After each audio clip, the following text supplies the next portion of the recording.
Ok, Shalom Uvracha, Parashat Balak. Alors ceux qui étaient, qui sont dans le groupe WhatsApp de Yamshel Torah, vous savez que malheureusement hier il y a eu un petit souci technique au moment de l'enregistrement de la vidéo qui fait que le son ne s'est pas maintenu, je ne sais pas pourquoi. Chaval Bémet, parce que c'est toujours plus sympathique quand le shiur est avec un public et donc ça le rend plus vivant. Mais si les choses se sont passées ainsi, c'est qu'Akadosh Baruch Hu voulait que ça se passe ainsi. Donc Bezrat Hashem, on refait ce shiur et les idées qui sortiront, ce sera les mêmes Besiata Dishmer. Alors ce shiur est offert les Louis Nishmat Rana Bat Esther, David Ben Mesaouda, Gabi Mecha Bat Esther, Gabriel Ben Esther, René Chai Ben Mazal, Mathilda Noya Bat Angel, pour la Refoua Shelema de Aaron Amram Ben Sliman, Yaakov Ben Rachel, le Rav Eliaou Ben Elian, Naomi Simcha Bat Rachel, Zari Bat Phoebe, pour le Zivou Gagoun Vetaor de Jenny Bat Étoile, Michael Ben Chantal, Yehuda Ben Levana, et encore et toujours pour nos soldats et pour nos Khatoufim, nos otages, qu'il faut espérer encore et toujours voir revenir très rapidement à la maison. Alors, je fais une petite parenthèse.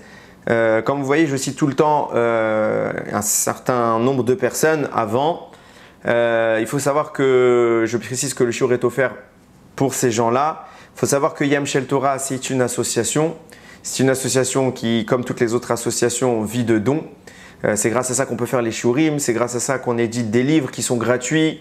Bezrat Hashem, il y a un nouveau sefer qui est en cours d'impression.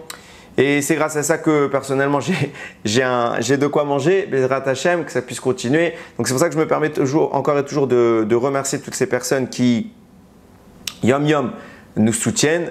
Et j'invite également, si d'autres personnes veulent participer à cette merveilleuse mitzvah, Bémet, ça aide énormément et ça nous permet de continuer, de nous donner toujours le kohar, parce que quand bien même on est à Kol Motzapi Hashem Yihya Adam, de tout ce que sort de la bouche d'Hachem, c'est ça la vraie subsistance, c'est la Ruchniut. Malheureusement, on est toujours astreint à cette parnassa, à ces dépenses financières. Et oui, tout a un coût, Donc on s'en remet à Hachem et on appelle à la générosité de chacun sans être non plus trop insistant, chasvé shalom. Qu'on ait toujours le mérite de pouvoir dépenser notre argent pour la Torah. Je commence donc le shiur après cette parenthèse importante. Balak est un roi, donc je rappelle rapidement les faits pour qu'on puisse un peu se situer. Balak est un roi qui est nommé suite aux événements récents des parachiotes qui sont passés. On voit que le Ham Israël, donc déjà il y a 40 ans on est sorti d'Égypte, donc on se prépare à rentrer en Israël. Il y a 40 ans on est sorti d'Égypte et avec Monts et Merveilles, il y a eu des miracles extraordinaires. Depuis la traversée de la mer, les gens de Pélishtim, les Pélishtim ils sont saisis de terreur. Ils ont très peur de ce qui va se passer. Bon, ils ont eu un petit répit parce qu'on a fauté, donc on a été bloqué dans le désert pendant 40 ans. Bon, maintenant, ça y est, on arrive au terme de ce temps et le peuple juif commence à faire quelques guerres. On a vu la semaine dernière Sichon et Og, les deux rois terrifiants qui étaient à la périphérie d'Eretz Israël. On a gagné de façon radicale, miraculeuse, spectaculaire. Et tout le monde était dépendant un petit peu de ces rois. Et là, Balak, il voit, et les contrées qui l'accompagnent, il voit qu'on est un peuple particulier qui ne fonctionne pas d'après les lois de la nature, qui a des critères de victoire qui sont pas très rationnels, donc ils sont quand même assez inquiets. Donc ils vont nommer un roi de circonstance. Ça, c'est Balak. Donc Balak est nommé pour l'occasion. Chercher une solution face à la question juive. Ce n'est pas quelque chose de nouveau dans l'histoire. Qu'est-ce qu'ils vont faire? Bon, en même temps, eux, on venait quand même pour se battre contre eux. Il envoie des espions analyser les techniques, comment fonctionne leur armée, etc. Et la réponse est terrifiante. Nous ne nous battons pas de façon conventionnelle. Le peuple juif ne se revendique pas de la force de ses bras, ne se revendique pas de son armée. Le peuple juif se revendique de sa proximité avec Akadosh Baruch Hu. Et ça, c'est pas normal. Les autres peuples ne conçoivent pas cela. Donc Balak est nommé pour cela, pour trouver une solution à ce problème. Balak réfléchit en se disant, bon, ils ont une arme, c'est leur parole. Je connais un monsieur qui a une arme dans sa parole, qui est efficace, qui à chaque fois qu'il ouvre sa bouche, c'est terrifiant ce qui se produit. C'est Bil'am. Bil'am, c'est l'antithèse de Moshe Rabbeinu. Comme j'aime à le rappeler, je sais que je le dis dans toutes les vidéos sur le sujet, je dis ce que Moshe peut faire, Bil'am entre guillemets peut le défaire. C'est le prophète des nations. Donc ça veut dire que toutes les forces du bien, lui il a les mêmes en force du mal. Et il n'était pas censé se servir de cette énergie pour cela. Il l'a détourné à mauvais escient puisque Hachem l'a donné, l'a mis en position d'avoir de grandes capacités pour qu'il puisse aider les nations et puis pour qu'ils aient un équivalent à Moshe Rabbeinu. Malheureusement, ils ne vont pas s'en servir à bon escient. Lui-même va se pervertir. Donc, ça donne un rachat. Et comme on le rappelle tout le temps, il faut bien savoir que la particularité de cette paracha, c'est qu'elle est purement prophétique. Ça veut dire quoi? Je ne parle pas des prophéties qui seront dedans, dont on parlera un petit peu tout à l'heure. Je parle de la connaissance qu'on a des événements n'est issue que de la prophétie de Moshe, puisqu'en réalité tout se passe dans notre dos. Il n'y a pas un seul juif qui constate ce qui est en train de se passer. C'est Hachem qui va révéler à Moshe tout ce qui s'est passé à notre insu. Et donc elle a une particularité extraordinaire, c'est qu'Akadosh Baruch Hu vient nous raconter combien il prend soin de nous. Ma'arabu ma'asecha Hachem. Combien ils sont extraordinaires tes actions à Kadosh Baruch Hu, parce que tu prends soin de nous, alors que nous on dormait tranquillement sur nos deux oreilles. On n'était pas inquiets, on ne savait pas ce qui se planait sur notre tête. Il y avait un complot qui était en train d'être fomenté, appelé Bil'am, dont la capacité de malédiction est efficace pour Chas Shalom s'en prendre au peuple juif et complètement les retourner. Et à chaque fois que Bil'am maudit, ça marche. Des catastrophes se produisent. Donc on était en grand danger et on ne le savait pas. Baruch Hashem, Hashem encore une fois est intervenu. Et chaque fois que, donc on va raconter rapidement les faits, Bil'am est convoqué par Balak. Bon, il y a tout un échange, il y a une délégation qui va venir à 2 reprises. Finalement, Bil'am accepte de suivre Balak et il va tenter, et tout ce qu'il va tenter va échouer. Et au lieu de malédictions terrifiantes, vont sortir parmi les plus belles bénédictions. C'est quoi les plus belles bénédictions? Il y en a qu'on écrit même dans nos synagogues tellement elles sont belles. Il y a écrit Matovu Alecha Yarakov, Mishkenotecha Israël, qu'elles sont belles tes tentes Yarakov, tes demeures Israël. C'est pas Avraham qui a dit cette bracha, c'est pas Yitzhak, c'est pas Yaakov, c'est pas Moshe, c'est pas David, c'est pas Shlomo. Non, c'est Bil'am, un rachat, il va dire cette bracha. Et elle est tellement belle qu'on l'écrit dans nos synagogues. Et qu'est-ce qu'elle a de belle cette bracha? C'est la tzniut. Cette bracha, elle rappelle que les Bnei Israël ne mettaient pas leur maison face à face. Parce que si elles étaient face à face, alors je peux voir ce qui se passe chez toi. Il y a un vis-à-vis, quand j'ouvre ma porte, tu ouvres ta porte. Les tentes se font face, on sort en même temps. Peut-être qu'à l'intérieur, ta femme elle est en train d'arranger un petit peu sa tenue et que c'est pas 100% tzniut, elle a le droit elle aussi de vivre. Et ça c'est assourd moi de voir. Et c'est aussi assourd pour elle d'être vue. Alors pour pas qu'on ait ce problème de voyeurisme minimaliste, ça va durer combien de temps que j'ouvre ma porte et toi tu ouvres ta porte au même temps? 3 secondes. Les Bnei Israël, ils ont décalé les portes pour que ce que je vois, ce soit pas l'intérieur de ta maison. Bil'am, il voit ça et il dit Matovo Alecha Yaakov, Mishkenotecha Israël, qu'elles sont belles tes tentes Yaakov, parce que face à la tzniut de ce peuple, je peux rien faire. Ça les protège. Ils ont une garantie contre moi. Et cette force-là, elle va transformer les pires malédictions en plus belles bénédictions. Pour ça, mesdames, combien on insiste, c'est beau la tzniut. On en arrive à l'été et forcément, la tentation est grande. La avoda qui est entre vos mains, elle est extraordinaire. Il ne faut pas croire que c'est quelque chose de léger, c'est quelque chose d'extraordinairement important. Alors, tout effort qu'on peut faire à ce sujet, c'est un mérite terrifiant qui nous protège contre tous les maux qui pourraient Chas v'Shalom s'abattre contre nous. Ok, je reviens maintenant à une analyse du début de la paracha. Vous allez voir, il y a de belles choses. Il y a de belles choses qui sont dites. Et on va passer la moitié du shiur à poser des she'elot, à poser des questions. La moitié du shiur, c'est que des questions. Mais vous allez voir qu'après, l'autre moitié va nous permettre de comprendre mieux les choses. Mais sans ces questions, on ne comprend pas où est-ce qu'Hachem essaie de nous conduire. Quand Bil'am, Bil'am va être convoqué, bon, il va y avoir de la réticence, etc. Lui, il est très intéressé. Vayakom, Baboker, il s'est levé tôt le matin. Il est très précis, il veut maudire le Ham Israël, il veut détruire le Ham Israël. C'est quelqu'un de vraiment néfaste. Sur la route, il va prendre son ânesse. Cette ânesse-là, elle est très précieuse pour Bilam. On va expliquer pourquoi. Et bon, il y a toute la délégation, il faut bien imaginer la scène. Bilam n'est pas seul, il a toute la délégation des notables envoyée par Balak. Et sur la route, l'ânesse, elle s'arrête. Pourquoi? Parce qu'Akadosh Baruch Hu a envoyé un malach pour la bloquer. Donc elle voit le malach. Bilam, il ne voit pas, les gens, ils ne voient pas, il n'y a qu'elle qui arrive à voir le malach, l'ange. Donc elle s'arrête, elle ne peut plus avancer, elle a peur. Alors elle essaye de... Bilam, il s'énerve, il la frappe, elle essaye de tourner. Troisième fois, le malach se met devant elle. Elle est bloquée. Encore Bilam s'énerve. Troisième fois, 2 fois, 3 fois. Et là, il la tape, il s'énerve. Miracle. Vaïftach Hashem et piaton. Hashem, il a ouvert la bouche de l'ânesse. Vatomer les Bilam. Mais asitilecha. Qu'est-ce que je t'ai fait? Elle va lui dire.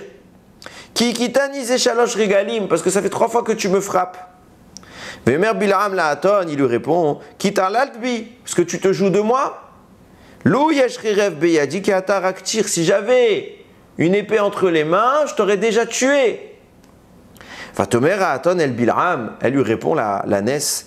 Est-ce que c'est pas moi l'ânesse que tu as chevauché, que tu as monté depuis toujours jusqu'à maintenant? Est-ce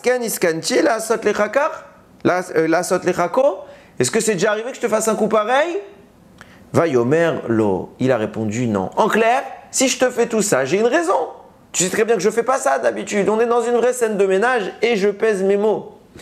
Vous allez voir par la suite pourquoi je dis cela. En tout cas, il lui répond, voilà, je sais pourquoi je fais ces choses-là. Et après, il va se passer quoi? Le malach va apparaître même devant Bilam. Hachem va ouvrir les yeux de Bilam pour qu'il puisse voir le malach.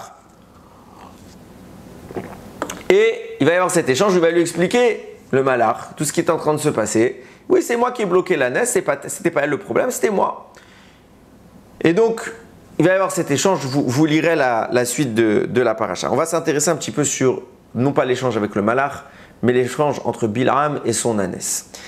La Mishnah dans Masechet Avot recense 10 éléments qui ont été créés pendant ce qu'on appelle Ben Hashmashot. Qu'est-ce que c'est que Ben Hashmashot? En français, c'est le crépuscule. Le crépuscule de quoi? De vendredi de Bereshit. Quand Dieu a créé le monde, il a terminé vendredi, Adam est né vendredi. Et après cela, le monde est terminé. On entre dans Ben Hashmashot. Ben Hashmashot, c'est une notion même qui existe dans la halacha aujourd'hui, dans ce qu'on appelle le crépuscule. Shabbat, il y a Ben Hashmashot. C'est quoi Ben Hashmashot? C'est entre le coucher du soleil et la sortie des étoiles. De façon simple. Ce temps-là est un temps d'indécision halachique. Ça veut dire qu'on ne sait pas si on est encore dans vendredi. On ne sait pas si on est déjà dans Shabbat. Donc il est à la fois Kol, il est à la fois Kodesh. C'est pour ça que Shabbat, les horaires du Shabbat tiennent compte de cela. Et on interdit les travaux du Shabbat pendant Ben Hashmashot. Peut-être c'est pas Shabbat Birklal et que le travail serait permis. Mais peut-être c'est Shabbat déjà. Et que si je suis en train maintenant de faire un travail, une melacha de Shabbat, je transgresse Shabbat. Pareil à l'inverse, quand on fait sortir Shabbat, on attend d'être après Ben Hashmashot. On fait rentrer Shabbat avant Ben Hashmashot pour être sûr. Et on le fait sortir après pour ne pas avoir le problème. Maintenant, la spécificité de Ben Hashmashot et des créations qui vont avoir lieu à ce moment-là, le vendredi de Bereshit. C'est quoi? C'est que, petit 1, Dieu a déjà terminé la création. Et pourtant, il continue de créer. Mais la création Birklal, elle est finie. Et 10 choses vont être créées à ce moment-là.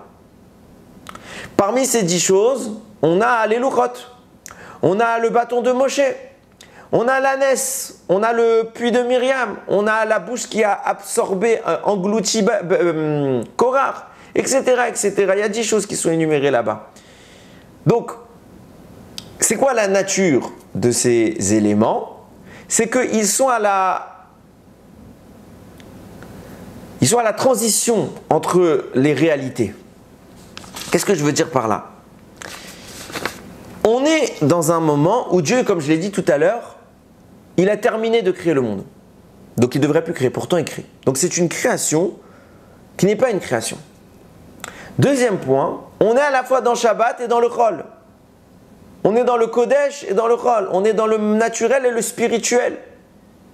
Donc on est vraiment dans un entre-deux, on est à la croisée des mondes.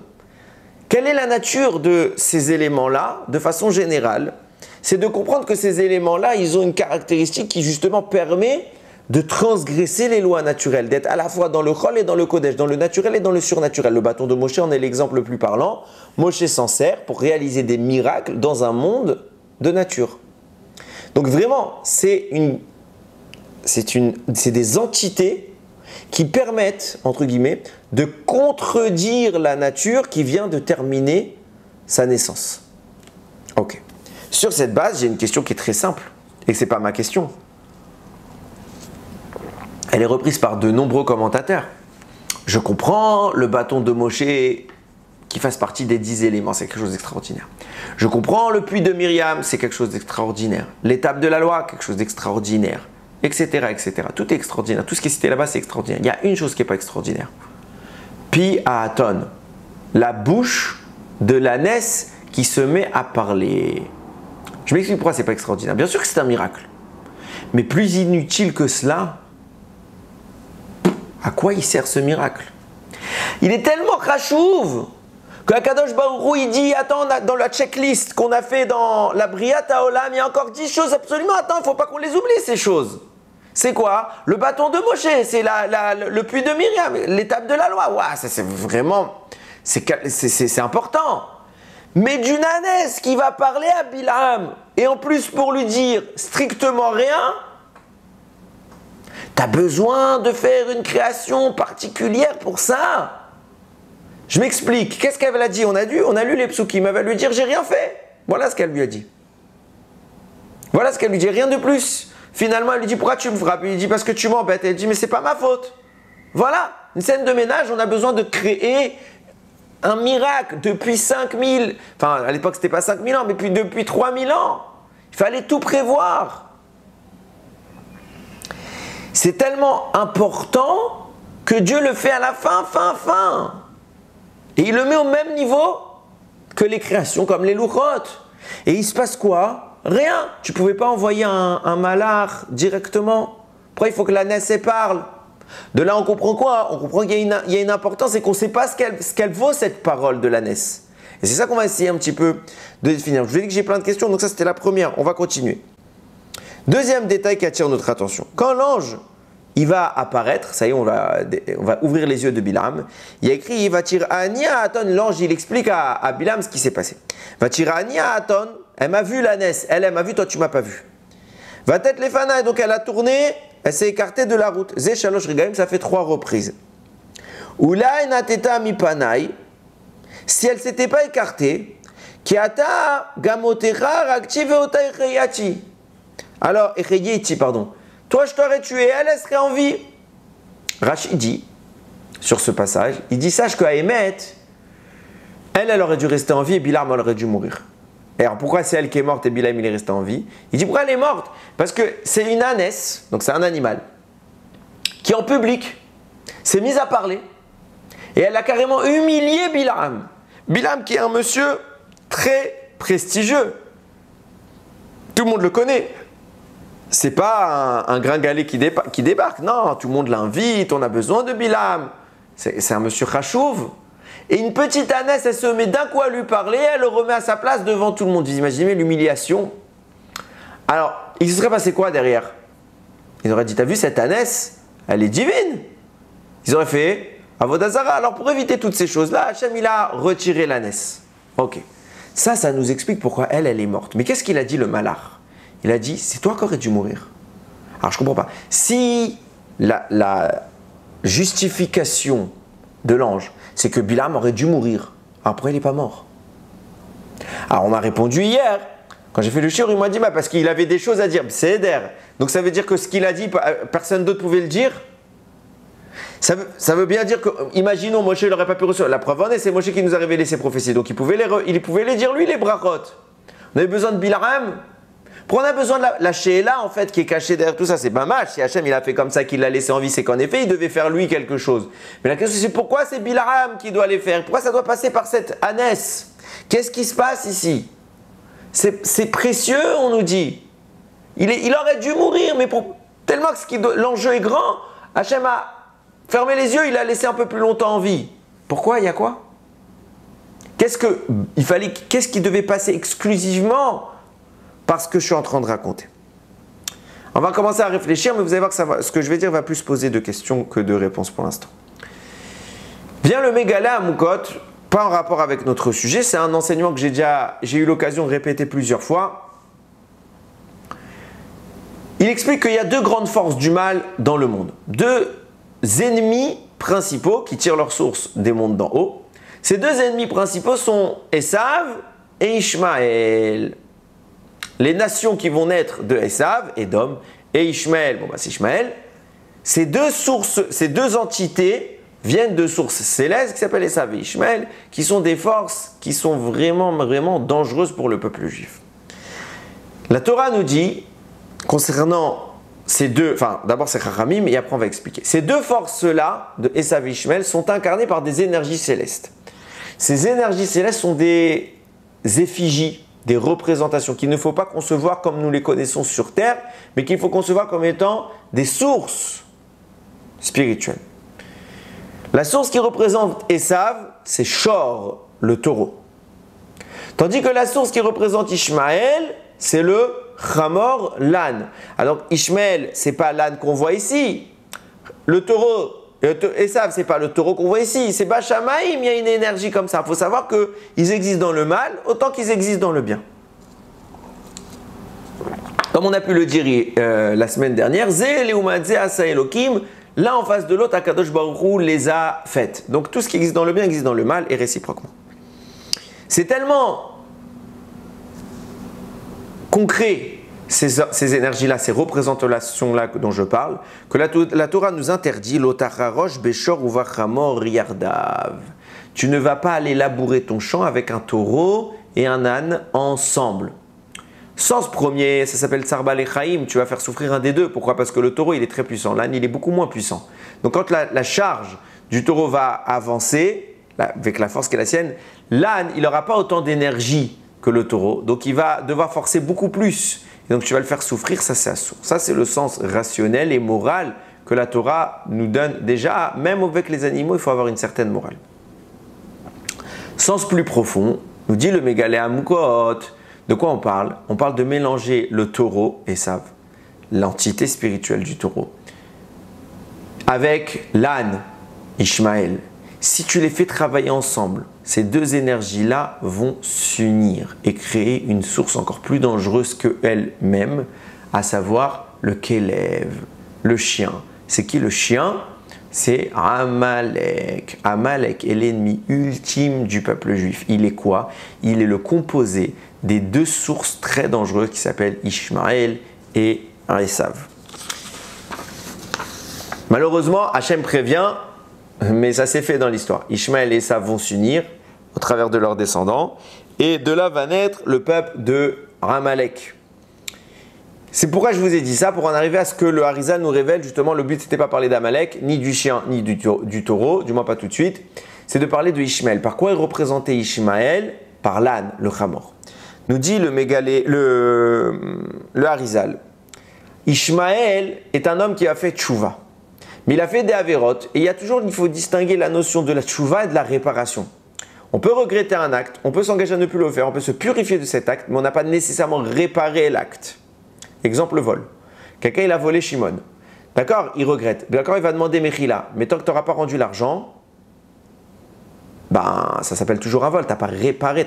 Bien sûr que tu as été modé, tu as reconnu ta faute, tu as abandonné ta faute, tu n'as plus refait. Mais tu ne peux pas parler d'une réparation puisque l'argent est toujours entre tes mains. Donc pour qu'on puisse avoir une réparation, il faut annuler la faute. Et bien c'est vrai dans toutes les fautes. Toutes les fautes connaissent une réparation. Ishmaël, afin de réparer sa neshama post-mortem, Akadosh Baruch Hu va l'incarner dans un âne. Pourquoi? Parce qu'Ishmaël, c'est le Chamor. Il va l'incarner pas dans n'importe quel âne, il va l'incarner dans l'âne de Rabbi Pinchas ben Yair, un immense tzaddik de l'époque de la Mishnah.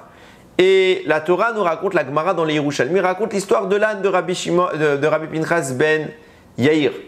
C'est écrit qu'un jour, des brigands ont volé l'âne de Rabbi Pinchas et forcément, quand vous voulez un animal, pas dans le but de le vendre pour sa viande, mais pour le fait que c'est un animal qui travaille, il faut le maintenir en vie. Et l'âne de Rabbi Pinchas donc recevait de la nourriture des brigands et il refusait systématiquement de manger. Jamais il mangeait, jamais il mangeait. Un jour, 2 jours, 3 jours, les brigands voient l'âne en train de s'affaiblir, qui ne mange pas. Ils se disent, Ribono Shel Olam, ils se sont renseignés. En plus, c'est Rabbi Pinchas. On a pris l'âne d'un monsieur particulier, donc l'âne lui-même, il est particulier. Pourquoi l'âne refusait de manger? C'est que cette nourriture-là, elle n'était pas comme il fallait. Est-ce que ça venait du vol? Est-ce qu'elle était kshira?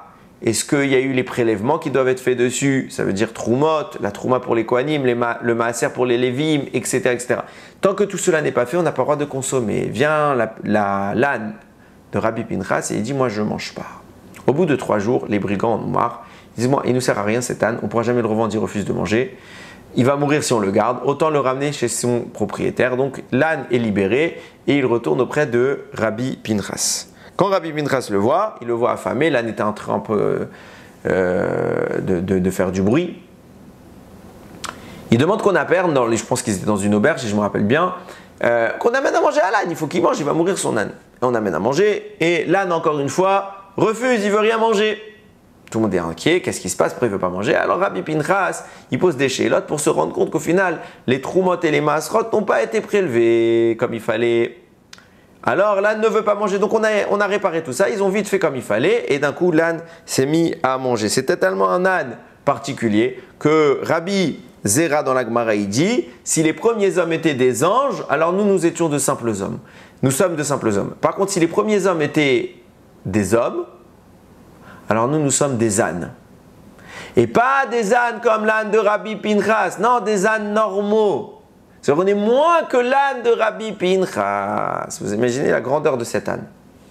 Nous dit le Harizal, avant d'arriver à être l'âne de Rabbi Pinchas, il a été quelque part d'autre la Neshama. Dans l'âne de Rabbi Pinchas, il y avait la Neshama de Yishmael. J'ai oublié de le préciser. Cette Neshama, pourquoi j'ai oublié de le préciser? Pourquoi elle est venue dans l'âne de Rabbi Pinchas? Parce que Ishmael a commis des crimes, il a commis le vol. Et ces vols qu'il a commis doivent vivre une réparation. Donc lui-même, il va être volé.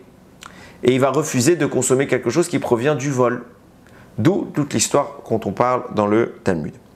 Nous dit le Harizal, mais avant d'être l'âne de Rabbi Pinchas, il a fait une station intermédiaire. Il est revenu sur terre sous forme de l'ânesse de Bilam. Ça veut dire quoi il est revenu sous terre? Ça veut dire que sa neshama s'est associée à la sienne, à celle de l'ânesse. Parce qu'on le voit bien, l'ânesse elle existe depuis le Ben Hashmashot de Bereshit, donc elle est là depuis bien avant Ishmael. Donc c'est bien sûr quand on parle de la neshama de Ishmael dans l'ânesse, on parle qu'elle est venue, elle s'est incorporée à la sienne. Ok, premier point.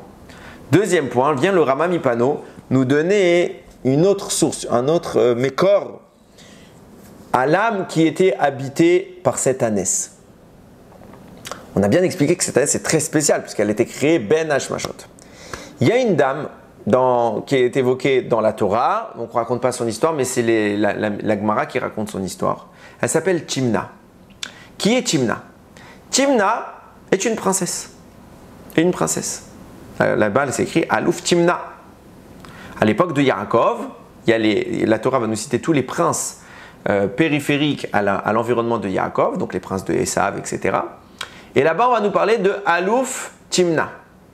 Timna, c'était une princesse qui entend la proximité de Avraham Avinu et de sa famille avec Akadosh Baruch Hu. Elle dit, elle est là-bas l'histoire, elle n'est pas ailleurs. Je veux faire partie de cette histoire.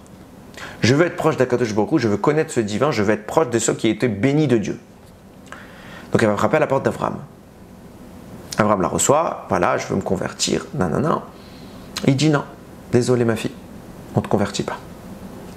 Ok, elle va frapper chez Yitzhak, même histoire. Yaakov, même histoire. Une personne normale, elle se fait recaler 3 fois. Elle est princesse, hein, je ne parle pas une fille comme ça, neutre. Non, cette fille-là, c'est pas n'importe qui, c'est une princesse. On lui fait kavod. À toutes les demandes qu'elle a, on va lui dire oui. Non, on ne te prend pas. Ok. Quel aurait dû être son raisonnement? Bon, bah, ils veulent pas de moi, tant pis, je retourne à ma famille. Non. Elle dit, c'est pas grave. Je suis prête à être servante la plus vile des personnes, tant que je suis proche d'Avraham, Yitzhak et Yaakov, que de rester princesse dans ma famille. Qu'est-ce qu'elle fait? Elle va chez Eliphaz. Qui est Eliphaz? Eliphaz, c'est le fils de Esav. Donc vous imaginez déjà Esav, c'est un peu le mis de côté de la famille. Pourquoi? Parce que c'est un rachat. Même si Yitzhak, son père, l'aimait énormément, dans l'histoire, il ne va pas être retenu. C'est quelqu'un qui va se pervertir et profaner le nom d'Hachem. Eliphaz, c'est le rachat, fils du rachat. Ce n'est pas une personne recommandable. Elle a dit, moi qui étais princesse, je suis prête à être la servante de Eliphaz, même si je ne suis pas réellement dans la famille d'Abraham de façon directe, du côté de la... C'est pas grave, tant que je peux un petit peu m'approcher d'eux, Kedaï, j'abandonne toute ma fortune, je suis la servante d'Eliphaz. Nous dit la Gemara là-bas, de là est sorti quoi? Elle va s'unir avec Eliphaz, est sorti Amalek, le peuple, le plus grand ennemi du peuple juif, c'est Amalek. S'il y a un peuple qu'Akadosh Baruch Hu a en horreur, c'est Amalek. Timche et zirer Amalek, Akadosh Baruch Hu dit efface-le. Je veux même plus qu'on se souvienne de lui. L'ennemi ultime, Amalek. D'où il vient? De cette Timna qui s'est mariée avec Eliphaz. Viens là, moi, elle dit pourquoi il est sorti de là-bas, Amalek? Parce que les Havot n'avaient qu'à pas refuser Timna. Il ne fallait pas qu'il la recale. Alors, donc ça c'est ce que je disais. Il y a plusieurs questions. Première chose, nous dit le Rama Mipano. Timna, cette fille-là, on la lit, j'ai présenté les mots de la Gemara, c'est une sadéquette. C'est une sadéquette. Cette femme-là va se réincarner dans l'ânesse de Bil'am. Donc dans l'ânesse de Bil'am, il n'y a pas une, mais il y a deux Neshamot. Il y a Ishmaël et il y a Timna. Maintenant, j'ai des questions j'ai posé des questions du côté tout à l'heure du débat de l'ânesse avec Bil'am. Maintenant, j'ai des questions sur ce qui est en train de se passer. Première chose, parlons de Timna. On connaît Avraham, Yitzhak et Yaakov. Toute leur vie, ils l'ont passé à ramener les gens vers Akadosh Baruch Hu. Ils font des conversions. Tu as une femme de bonne famille qui est prête à abandonner tous les honneurs pour s'approcher d'Hachem et tu la refuses. On a connu d'autres comme ça. Il y a Agar, on l'a accepté. Agar, elle a eu Ishmael, sauf Ishmael, c'est une récompense pour Agar. Pourquoi? Petit 1, Ishmael, à la fin de sa vie, il a fait tchouva, donc finalement, c'était un tzaddik. Et petit 2, il y a quand même une grande population qui va sortir de là. Est-ce que c'est un peuple grand? On a Tamar. Tamar, même histoire. C'est une princesse qui vient pour devenir mariée avec la famille de Yaakov. Et elle va vivre humiliation sur humiliation, puisque, bon, on connaît toute l'histoire là-bas, ça ne va pas être génial ce qu'elle va connaître. Malgré tout, elle s'accroche. De là sort Mashiach, de là sort David Améler. C'est quelque chose de bien ce qui sort de là. Et les Havot la refusent Timna. Vous acceptez tout le monde, vous consacrez votre vie à ça, et quand arrive Timna, vous la refusez. Pourquoi vous la refusez? Et c'est pas n'importe qui refuse Timna. Ils sont trois géants, les trois géants de la génération, ils refusent Timna. Avraham, Yitzhak et Yaakov, l'unanimité. Et en conséquence de quoi? Vous allez avoir Amalek qui va vous faire que de vous frapper dès qu'il y aura un problème. Comment t'en arrives à ça, toi, Avraham, Yitzhak et Yaakov? Comment les trois sont d'accord, on ne doit pas la prendre. Si les trois sont d'accord, c'est qu'ils ont une vraie raison. Et au final, on est puni à cause de ça. Deuxième point. Donc on a la raison. Première question, c'est la raison de ces trois hommes de la refuser. Deuxième point. Que nous soyons punis, admettons qu'Avraham, Yitzhak et Yaakov se sont trompés. Que nous soyons punis pour nos erreurs, c'est cohérent. Ok. Mais elle, ce qu'elle a fait finalement, c'est génial. Elle est malgré tous les échecs de tentative, elle reste accrochée à la famille d'Avraham. Et sa récompense, c'est quoi? C'est d'avoir un peuple comme Amalek, l'ennemi du peuple juif. Elle voulait être connectée au peuple juif. Elle va créer celui qui veut détruire le peuple juif. C'est ça sa récompense pour tout ce qu'elle fait. Et le pire, on ne peut pas dire. J'ai lu certains commentaires. Mais mec, j'ai eu du mal à comprendre. Il y en a qui disent oui, mais quand tu te fais recaler 3 fois, alors à la fin, tu as la haine contre le peuple. Et donc forcément, elle est devenue à la fin, au lieu d'être notre alliée, elle est devenue notre ennemie.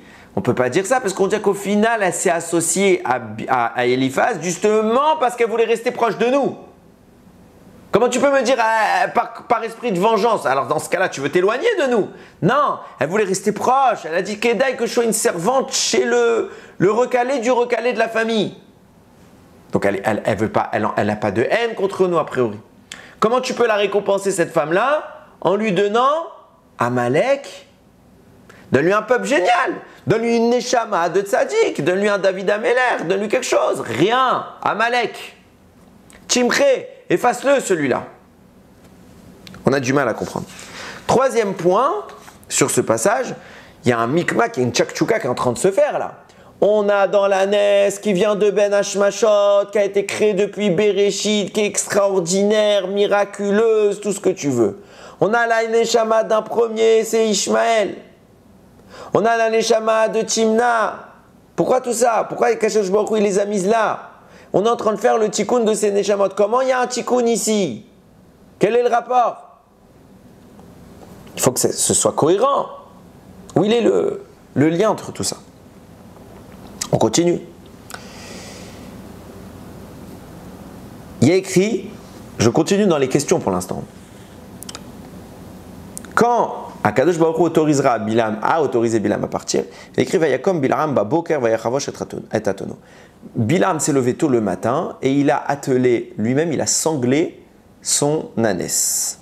Vayelech Imsarim Moav, il est parti avec les princes de Moav. Rashi commente.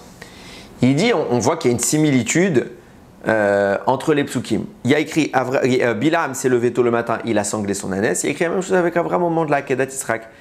Vayashkem Avram Baboker, Avram s'est levé le matin, Vayachavosh et Ramoro, et il a chevauché son âne. Donc il s'est occupé personnellement de tout cela pour montrer combien il était zélé dans la pratique des mitzvot. Bilam fait la même chose et vient à Kadosh Baruch Hu, il lui dit Ahmar, tu crois que ton zèle va permettre d'atteindre mes enfants? Sache que leur père il t'a devancé et que quand lui le matin il s'est levé tôt, toi tu te levais tôt, il a annulé ton lever matinal. Quand il a sanglé son âne, toi tu es en train de sangler ton ânesse, Avram il a déjà annulé ton acte. Comme ça il dit Rashi, comme ça ils disent tous les chachamim. Maintenant je ne comprends pas. Quel rapport? Pour que une mitzvah puisse annuler un décret, une tentative de s'en prendre au peuple juif. Il faut que cette mitzvah soit liée. La Hakeda, je ne vois pas tout de suite de rapport entre la Hakeda et les événements de Bilam. Ah, il y a une ânesse, etc. La Hakeda, c'était des brachot, Bilam, il voulait même maudire, j'ai tout eu. Il n'y a aucun problème. Ce n'est pas directement lié. En quoi? Le fait qu'Abraham se lève tôt le matin, il y a plusieurs tzadikim qui se sont levés tôt le matin pour faire une mitzvah. Il y a plusieurs rishaim qui se sont levés tôt le matin pour faire une avéra même contre le peuple juif.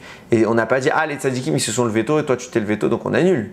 Non, ici il y a forcément quelque chose qui relie les deux sujets. Alors première chose qui relie les deux sujets, on va gratter au fur et à mesure, c'est que le Pirkei des Rabbi Eliezer il dit,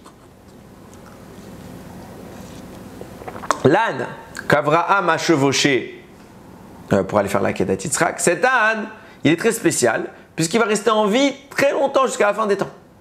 Et cet âne, il va se retrouver chez Moshe Rabbeinu. L'âne qui a porté Moshe Rabbeinu pour aller en Égypte, c'est l'âne d'Avraham. Et Yemot à Mashiach Bimei Rabbi Aminu Bekarov, très très rapidement.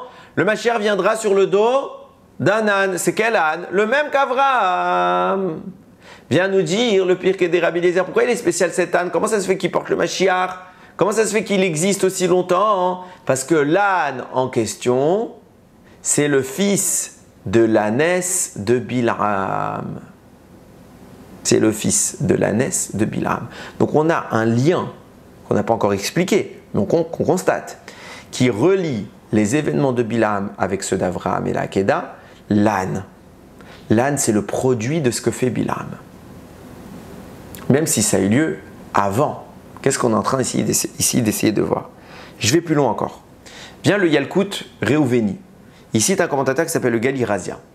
Et là-bas, il dit, au moment où Akadosh Baruch Hu, il a vu que Bilham sortait avec l'ânesse le matin pour aller justement s'en prendre au peuple juif, il a dit à l'air général Bashamaim. Et il a mandaté Avraham Avinu. Il a dit Avraham Avinu, tu vas descendre et tu vas t'occuper de cette histoire. Immédiatement, Avraham, il prend l'aspect spirituel de l'âne qu'il a accompagné pour la Akedat Yitzhak.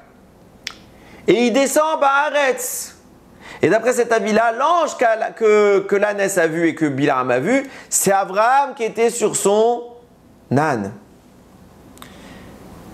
Quand l'ânesse, elle voit son fils représenté, en train de porter un tzaddik comme Avraham a dit, lui il porte un tzaddik et moi je porte un rachat, je ne peux plus avancer. Je ne peux pas avancer. J'arrête. Mon fils, il porte la Gdusha, moi je porte la Touma, je m'arrête. Question qui est en rapport avec ce que je viens de dire. Quoi, Hachem, il manquait d'émissaires pour aller spécifiquement chercher Avraham. Regardez, comme je le disais hier, moi j'ai découvert cette information cette année. Jusqu'à maintenant, je me portais très bien. Hein. Ça veut dire que ce soit un malach, que ce soit Avraham, ça ne change rien. Comment ça se fait que tu envoies spécifiquement Avraham? On voit bien que depuis le début, il y a un lien entre ce qu'Avraham a fait et ce que Bilham est en train de faire. Il y a un parallèle étonnant qu'on va voir par la suite, mais il y a quelque chose. Petit 1, ils font la même démarche et Hachem dit non, Avraham, il t'a déjà contrecarré. Petit 2, l'âne d'Avraham, c'est le fils de l'ânesse. Donc il y a un lien direct. Petit 3, c'est Avraham qui, Birvodo, il vient lui-même s'occuper de l'événement de Bilham. Qu'est-ce qui se passe? Dernier point, je pose une question. Vous savez qui a donné cette ânesse à Bilham? Parce que ça reste quand même un animal particulier. Elle a été créée pendant Menash Mashot. C'est pas un petit animal. C'est un animal quelque part un peu surnaturel, miraculeux. Qui lui a donné? D'où il a eu accès à cet animal-là? Le bâton de Moshe, pas tout le monde pouvait s'en saisir. Comment ça se fait que Bilham il a accès? Réponse du Midrash Agada. Bilham a eu accès à cet animal parce que quelqu'un lui en a fait cadeau. C'est qui ce quelqu'un? Yaakov. Quand Yaakov est arrivé en Égypte, il a vu la position de Bilham. Bilham était un des conseillers de Pharaon. Et Yaakov sait que ses enfants vont vivre un exil pendant cette période où ils seront en Égypte. Et devant cet exil, il a peur que les Réchaïm, le rachat, qu'est Bilham, un des conseillers de Paro, il a peur qu'il donne des conseils à l'encontre du peuple juif. Donc il va quelque part lui graisser la patte, le soudoyer, pour lui dire voilà, on est en bon terme, tu as vu, je t'ai fait des cadeaux, ne fais pas du mal à ma descendance. Donc première chose qu'on voit, on voit combien Bilham, c'était un pourri, parce que malgré les cadeaux qu'il a reçus, il n'y a rien à faire. C'est lui qui va donner l'idée à Pharaon de faire le décret de jeter les garçons dans le Nil. C'est pour vous dire. Donc petit 1, il n'en a rien à faire. Petit 2, tu veux lui graisser la patte. Tu veux essayer de le convaincre. Tu lui donnes quelque chose d'aussi précieux. Quelque chose d'entre les mondes. Donne-lui des vaches. Donne-lui d'autres ânes. Plein même. Aucun problème. Mais celui-là, comment tu peux les donner quelque chose d'aussi kadosh à quelqu'un d'aussi rachat? C'est pas cohérent. Comment Yaakov il n'a pas pensé à ça? Qu'est-ce qui se passe? C'est grave ce que tu es en train de faire. Tu donnes un miracle entre les mains d'un rachat. On va essayer de réfléchir un petit peu et on va s'appuyer sur ça, sur le Harizal. Maintenant que j'ai posé les questions, au Hachem, ça fait 44 minutes que je pose des questions. Chesed Hachem. On va pouvoir entamer le raisonnement qui va nous permettre d'avoir une idée clalite générale de ce qui est en train de se passer. Viens nous dire le Harizal, il va nous révéler un petit peu la nature profonde de cette Timna dont je vous ai parlé tout à l'heure. Qu'est-ce qu'elle a de spécial? Il faut savoir, et j'ai expliqué plusieurs fois, mais là je ne vais pas du tout rentrer dans le détail, je vais baser ça comme un axiome, que notre monde est très distant des premiers mondes. Il y a une série de mondes qui nous séparent. Donc ce qui existe ici, c'est toujours une source d'un monde supérieur qui vient quelque part avoir une représentation dans un monde inférieur, qui est plus bas que la source. Dans les mondes supérieurs, nous dit le Harizal, il y a Yaakov et sa famille, il y a les femmes de Yaakov, Rachel et Léa, et Bilha et Zilpa également. Il nous dit, le Harizal, ces sources-là qui nourrissent la famille physique et terrestre de Yaakov, dans le ciel, ils ont une autre source qui s'appelle Timna. Timna vient de la même origine, la même source que Rachel et Léa. Ce qui explique pourquoi elle va vouloir se marier avec Yaakov, parce que justement, elle estime être son épouse. Elle va tenter avec Abraham, elle va tenter avec Yitzhak, etc. Mais c'est Yaakov qui va être à la fin le dernier, et parce que c'est Yaakov qui doit fonder le foyer du peuple juif, le noyau du peuple juif. Alors pourquoi il la refuse? Qu'est-ce qu'elle a de différent? Pourquoi quand il voit Rachel et Léa tout de suite il accepte, quand il voit Timna il refuse? Réponse nous dit le Harizal, par contre, il faut savoir que dans la notion des mondes d'en haut, il y a la notion de la pnimiyut des mondes et de la chitzoniyut des mondes. À savoir, il y a la notion de l'intériorité du monde qui est plus sainte que l'extériorité du monde qui est un peu plus éloignée. Mon âme est en moi, ce qui veut dire qu'elle est quelque chose de plus profond. Mon corps est la périphérie, donc il est quelque chose qui est au contact du monde extérieur, du monde de la nature, du monde de la matière et donc du monde du mal. C'est exactement le même principe qui régit les mondes en haut. Plus on est pnimi, plus on est saint, plus on est intérieur, plus on est saint, et plus on est distant des forces du mal. Plus on est extérieur, plus on va commencer à incarner la rigueur. La rigueur n'est pas mauvaise, la rigueur est positive. Mais puisqu'elle est extérieure, donc elle est au contact de l'extérieur et à la frontière, là où se termine la rigueur, commencent les forces du mal. C'est pour ça que généralement dans l'esprit commun, la rigueur est perçue comme quelque chose de mauvais. Non, la rigueur est bonne. Par exemple, un parent qui va sanctionner son enfant, c'est de la rigueur. Et elle est positive, elle est nécessaire, elle est bonne, il fait ça pour le bien. Mais l'enfant le perçoit comme mal. Pourquoi? Même nous, parfois, on se dit Ribono Shel Olam, ça me fait de la peine ce que j'ai fait, même s'il faut le faire. Ça fait parfois de la peine de voir nos enfants pleurer. Pourquoi? Pourquoi la rigueur, qui est une chose bonne, on la voit parfois comme difficile et mauvaise? Mais parce que collé à la rigueur, là où se termine la rigueur, commence ce qu'on appelle les clipotes, les forces du mal, qui viennent essayer de grignoter un petit peu de la Gdusha. Timna, elle est de l'envergure des femmes de Yaakov, mais elle est à la périphérie. Et forcément, puisqu'elle est à la périphérie, autour d'elle se grève une intensification des forces du mal. Et c'est quelque chose de très très corrosif, très très puissant. Donc viennent Abraham, Yitzhak et Yaakov, ils lui disent « Ma fille, c'est pas que t'es une mauvaise. À l'intérieur de toi, on voit d'où tu viens. Mais c'est pas pour ça qu'on peut t'accepter, on a un problème. Quel est le problème? C'est ce qu'il y a autour de toi. C'est dangereux ce qu'il y a autour de toi. Et tu n'as pas encore réussi à l'écarter. Je m'explique pourquoi je ne dis pas encore réussi. Parce qu'il existe des notions qui sont également à la périphérie, qui sont une rigueur très puissante, mais qui sont tellement hautes que les forces du mal ont peur de s'approcher. Ils arrivent par leur prestance à les repousser.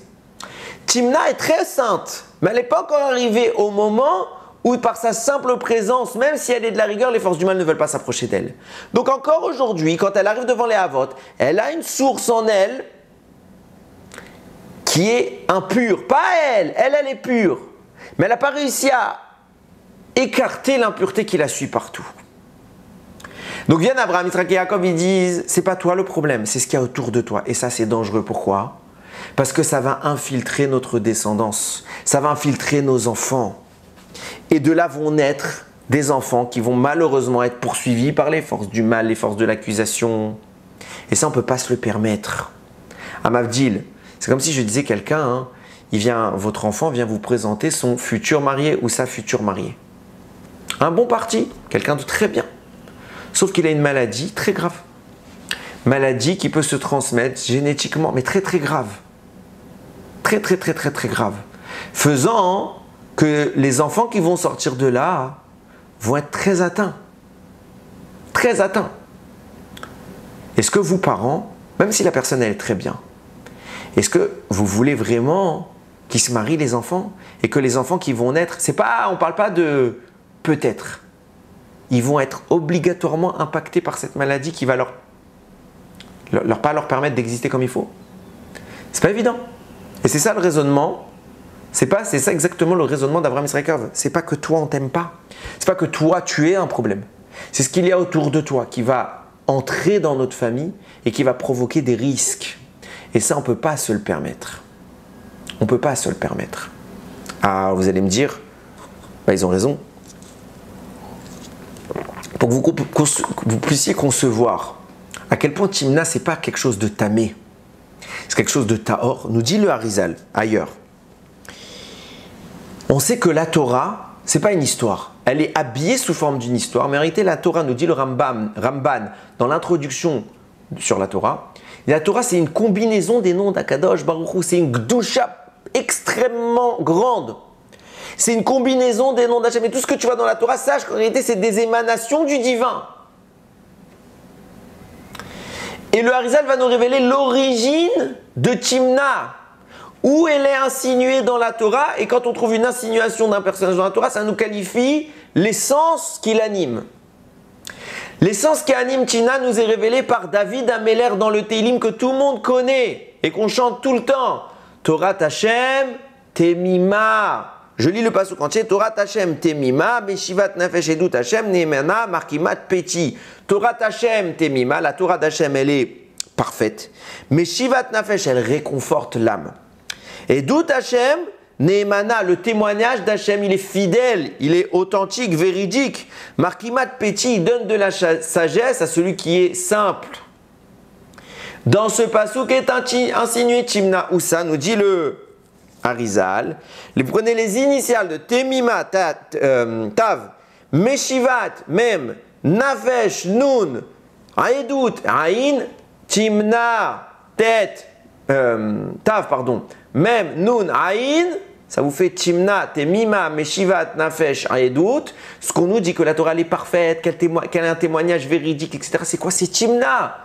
C'est une gdusha exacerbée, c'est pas Stam. Mais le problème, c'est pas elle, comme je le disais tout à l'heure. Les Avot la refusent parce que à côté d'elle, autour d'elle, il y a une aura dangereuse qui pourrait contaminer leur descendance. Vous allez me dire, ils ont raison. Oui, ils ont raison. Oui, ils ont raison. Et vous allez comprendre ce qui est en train de se passer. Elle est tellement importante, cette Timna, qu'il écrit comme ça le Yarod des vaches. Tout le mérite d'Esav, tout son mérite qu'il a un jour dans l'histoire jusqu'à la fin qu'il soit détruit, Esav, il vient de qui? Il vient de cette Timna-là, qui a été capable, bon, elle s'est unie à sa famille, elle a donné un mérite à Esav, qui a été capable, de par sa grandeur, Timna, d'abandonner la grandeur pour devenir la servante du petit-fils rebelle de Yitzhak. Pas Stam. C'est pas Stam. Ce mérite-là, c'est ce qui fait qu'Esav se maintient. C'est pour ça que nous dit le Yarod des vaches, on le sait, Ramim nous le dit plusieurs fois, seuls les descendants de Rachel pourront vaincre Esav, pas les descendants de Léa. C'est les descendants de Rachel, donc les descendants de Binyamin et de Yosef, qui pourront vaincre Esav. Pourquoi? Quel rapport? Pourquoi c'est Rachel et pas Léa? Réponse du Yarod des vaches. Parce que Rachel est celle qui a fait exactement la même chose que Timna. Qu'est-ce qu'elle était, Rachel? Elle était la promise de Yaakov, celle qui était inscrite dans l'histoire du peuple juif, comme la maman du peuple juif, la femme du Bérir Sheba Avot, le plus haut des trois Avot, le plus choyé des Avot. C'est elle qui est officiellement cette femme-là. Elle a un rôle. Elle va bâtir le Ham Israël. Elle dit quoi?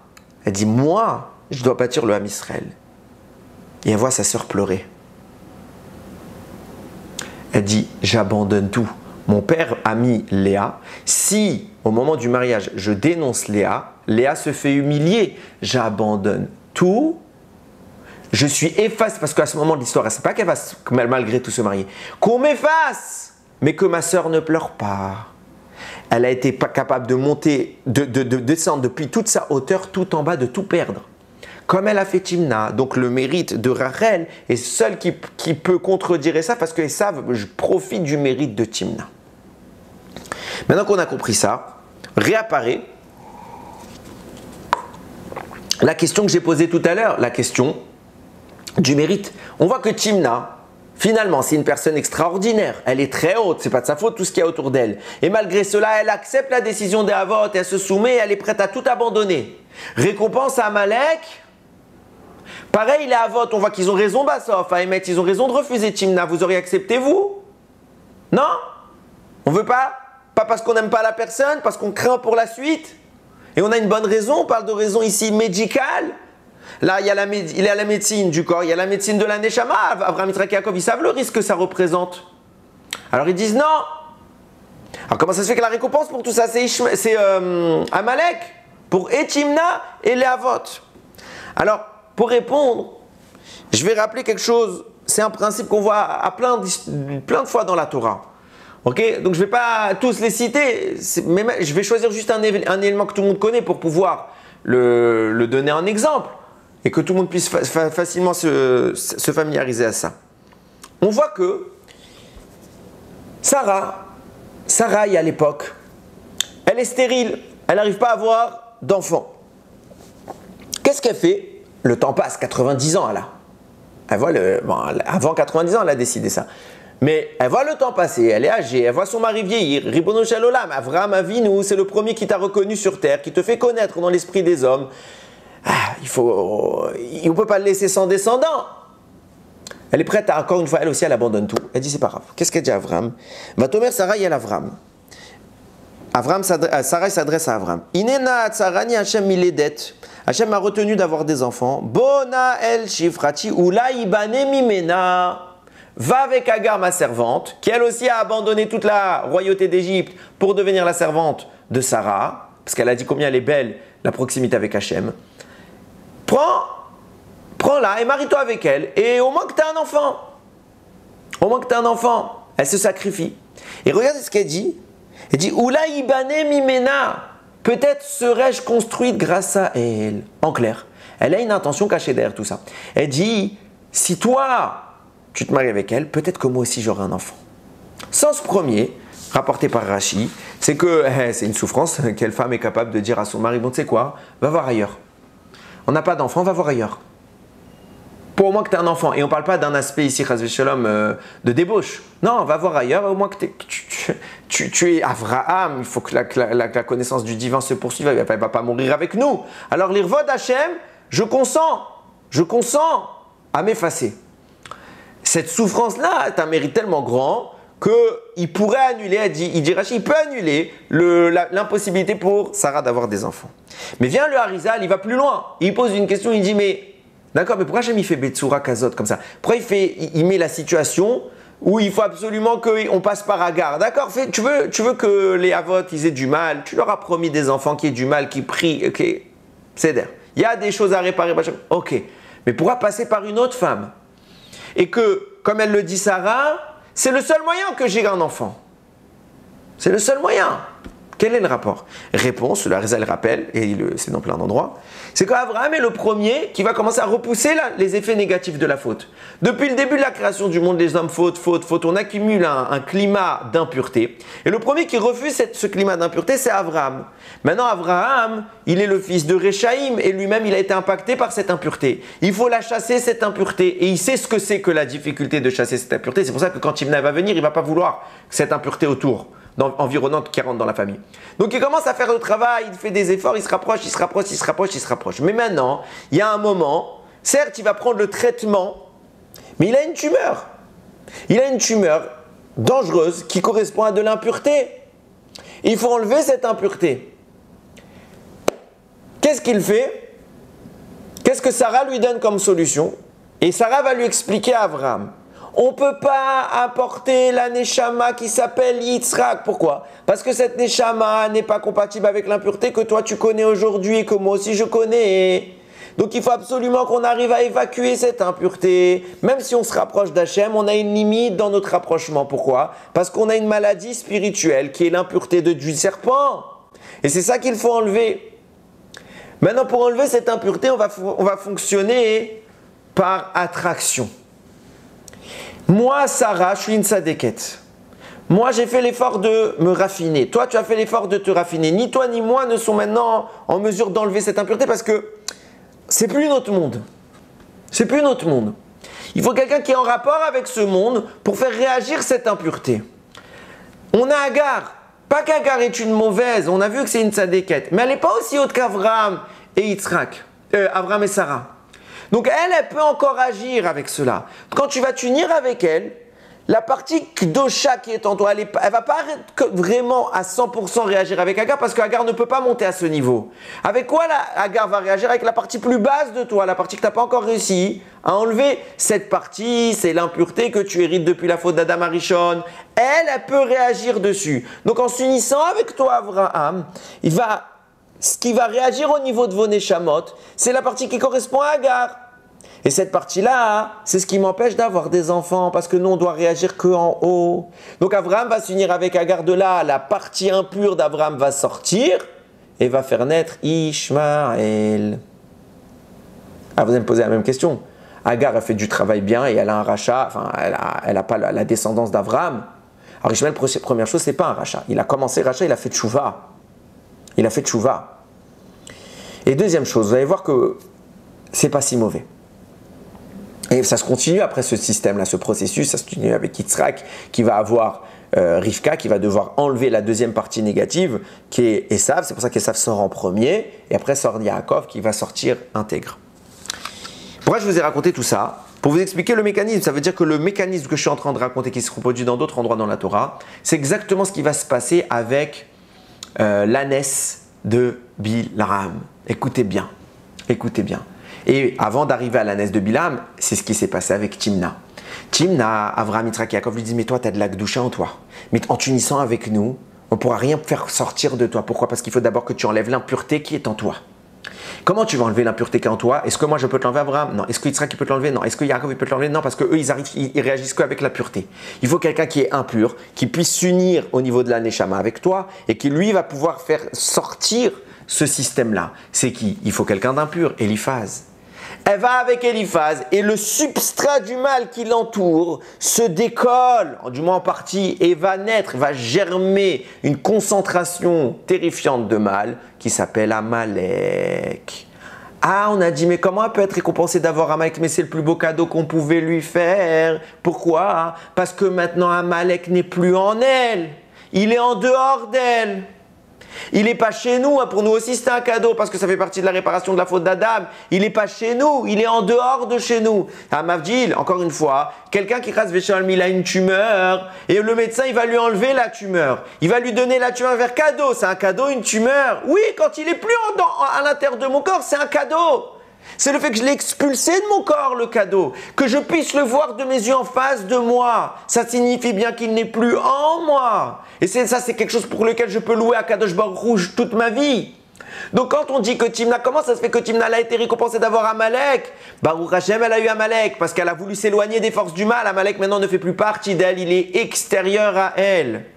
Et ce tikkun doit le continuer, elle va être répercutée dans la naisse de Bilam, avec la neshama de Ishmael, parce que Ishmael lui aussi va faire ce tikkun. J'ai dit que Ishmael aussi c'était une partie négative, et il va purifier lui-même. Et son rôle ça va être de raffiner tout cela.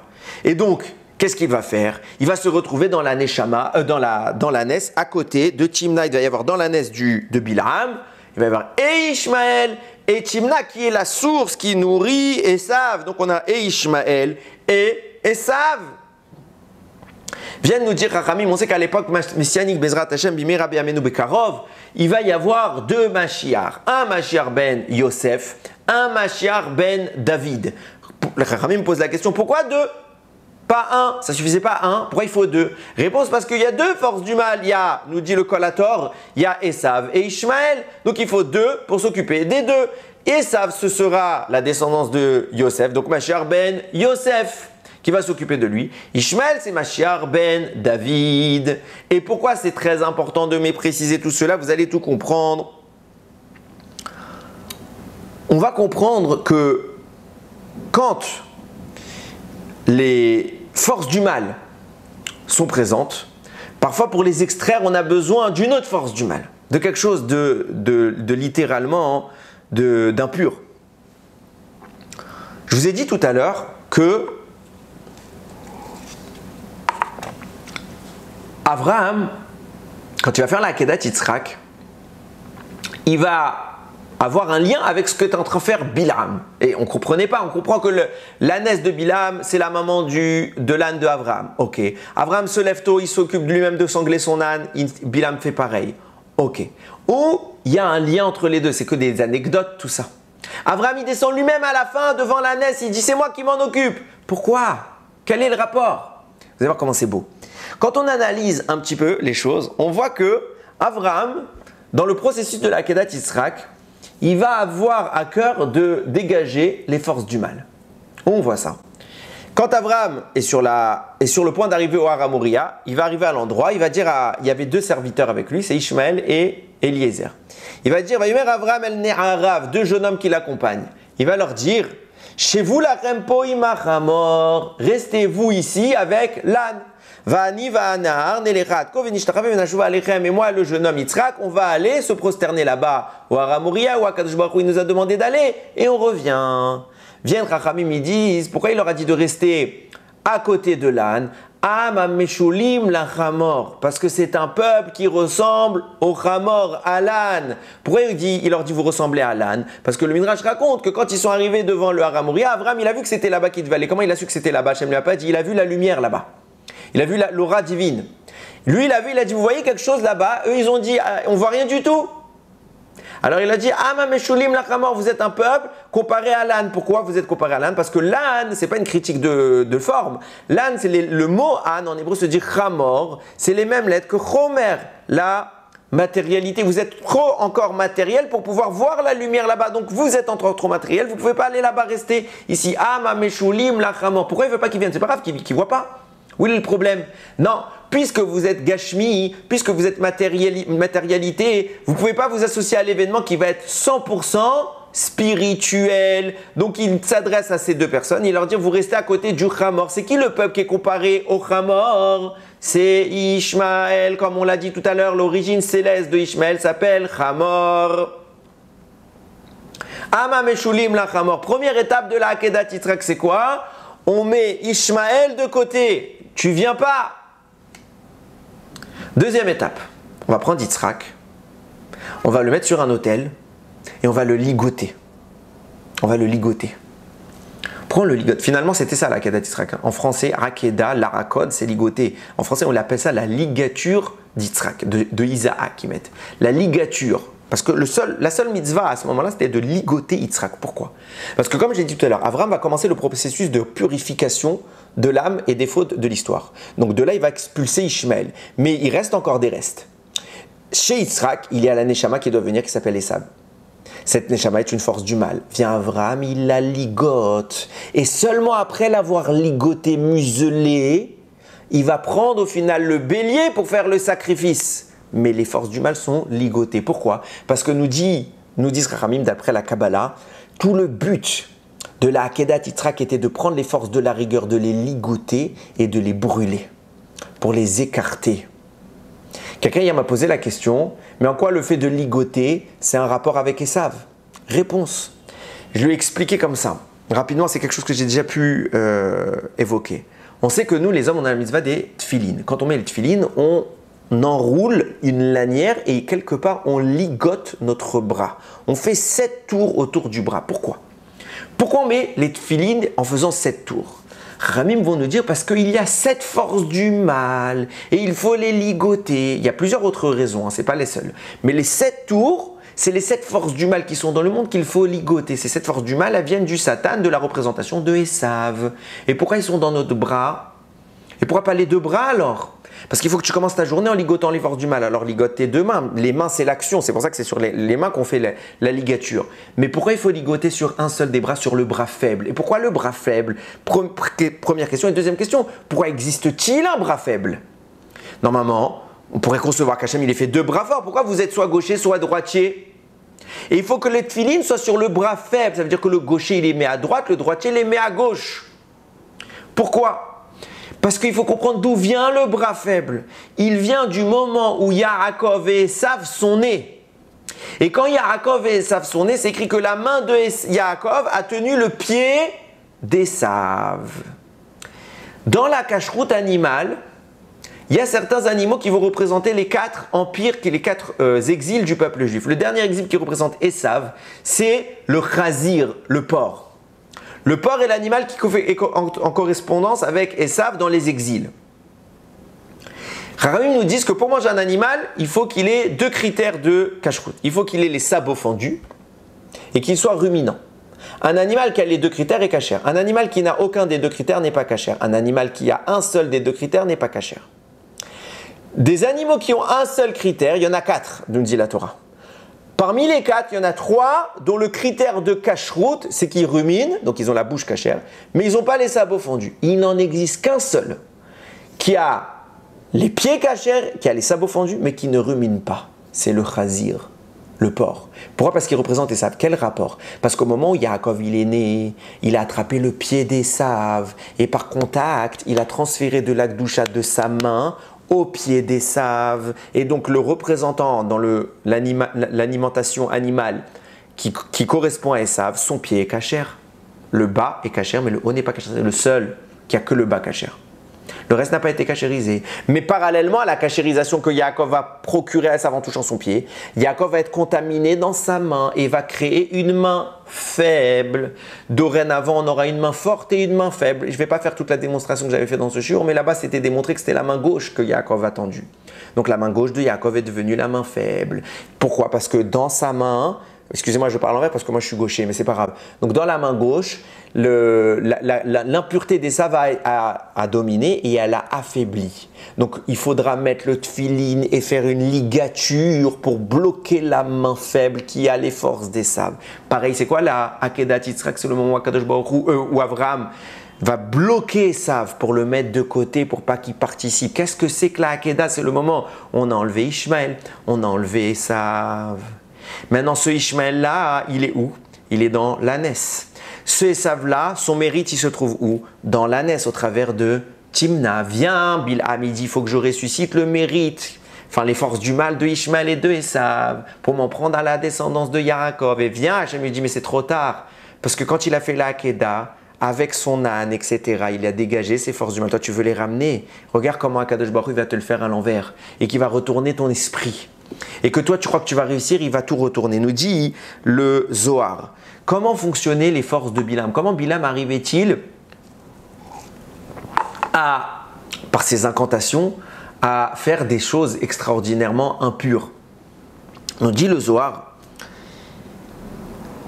Bilam avait des rapports intimes avec son ânesse. C'est pour ça que tout à l'heure j'ai dit dispute de couple. Il avait des rapports intimes avec son ânesse, pas parce qu'il est fou, parce qu'il sait ce qu'il fait. Même bien que c'est répugnant. Ramim vont expliquer que Bilam, en faisant cette intimité-là avec l'ânesse, il faisait des incantations et il parvenait à se lier à un esprit impur, un ange impur qui venait lui faire toutes les révélations dont il avait besoin.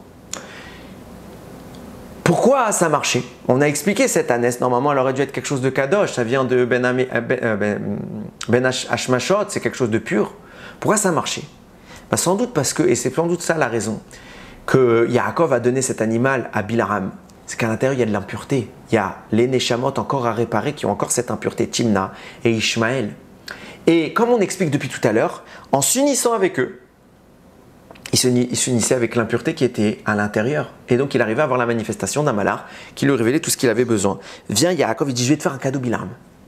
Pas pour toi, pour les Neshamot qui sont à l'intérieur. Quand Avraham s'est uni avec Agar, ça a retiré le mal qui était en lui. Quand Eliphaz s'est uni avec Timna, ça a retiré le mal qui était en elle. Quand toi qui es impur, tu vas t'unir avec cette ânesse, pour arriver à la manifestation des forces du mal, tu vas absorber les forces du mal et donc tu vas faire le tikkun des deux Neshamot qui sont à l'intérieur, celle de Ishmaël et celle de Timna qui représente Esav. Donc en réalité, plus tu vas absorber le mal et tu vas arriver à des grandeurs d'impureté, plus tu vas les réparer elles. Viendra un temps où elles n'auront plus d'impureté, elles pourront enfin sortir. Elles auront encore des résidus mais beaucoup moins. Elles pourront enfin sortir. Et ce temps-là, c'est exactement le moment où notre ânesse se met à parler avec Bilam. Je m'explique. Comme on l'a dit tout à l'heure, il y a l'ânesse, elle se met à parler. On a posé la question, en quoi c'est un miracle? Donc on a compris pourquoi Yaakov il a donné l'ânesse à Bilam, pour faire ce tikkun que lui ne peut pas faire. On a compris pourquoi les Neshamot de Timna et de Ishmaël se trouvent là-bas. On a à peu près tout compris. Ce qu'on n'a pas compris, c'est quoi le miracle? Pourquoi il y a ce miracle de l'ânesse? On a compris aussi le lien avec Abraham. Tout on a compris. Pourquoi l'ânesse, c'est un miracle prévu depuis Briat Haolam, depuis la création du monde? Il faut qu'elle parle, cette ânesse.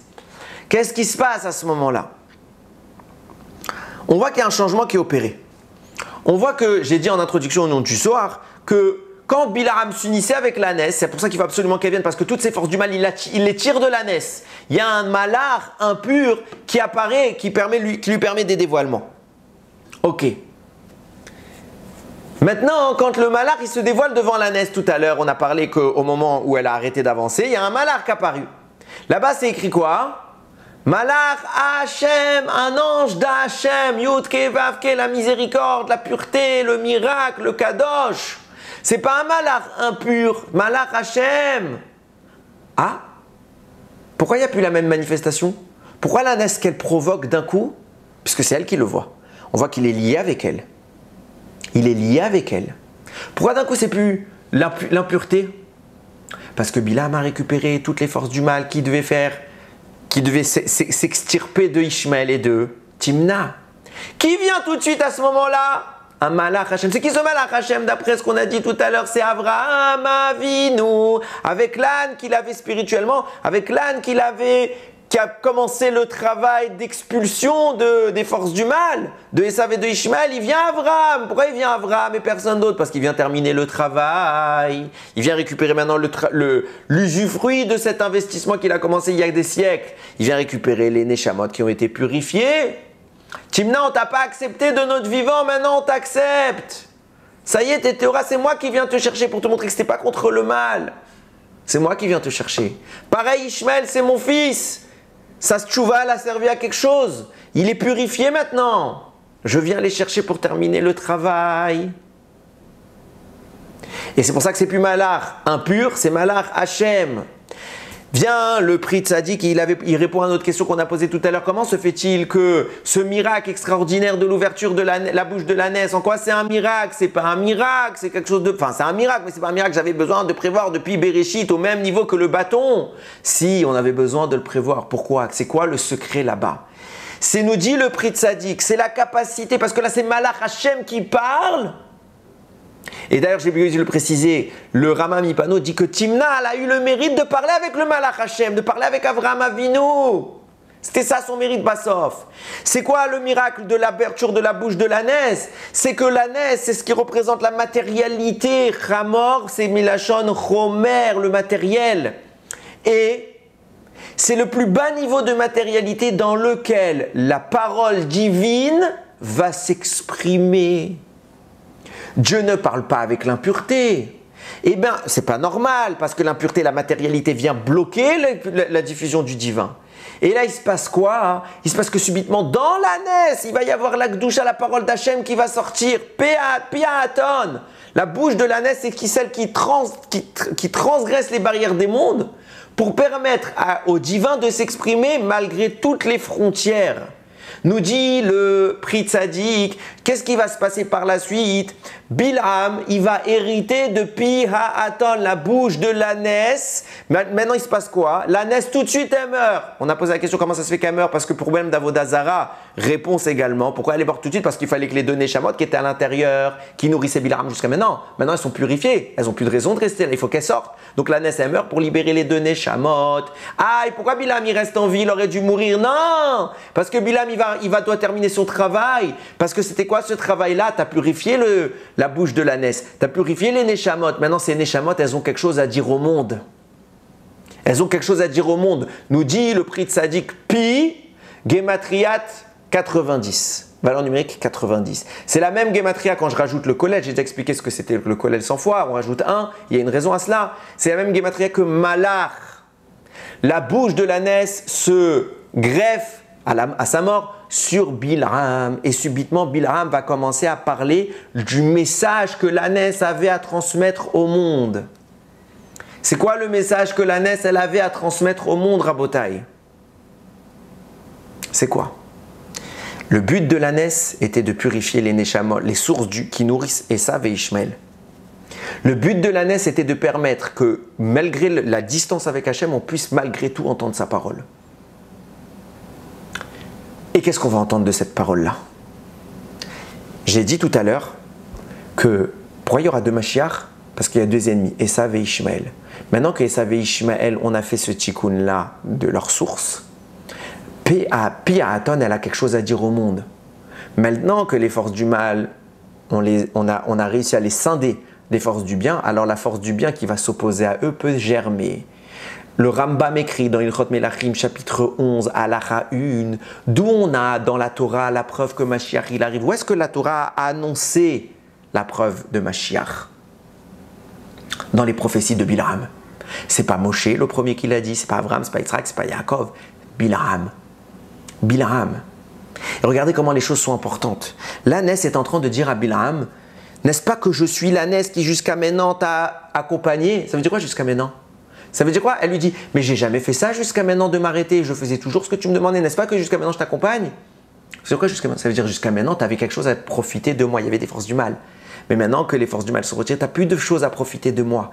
Et ça, Ishmael, les forces qui te permettent d'exister, de faire toutes tes incantations, ne sont plus maintenant, c'est plus les forces du mal, c'est Malach Hashem. Et maintenant, le Malach Hashem, il va aller dans ta bouche pour que tu comprennes pourquoi tout ce temps-là, Kadosh Baruch Hu t'a laissé faire le balagan, que jusqu'à maintenant tu le fais et que tu as des forces là-dedans.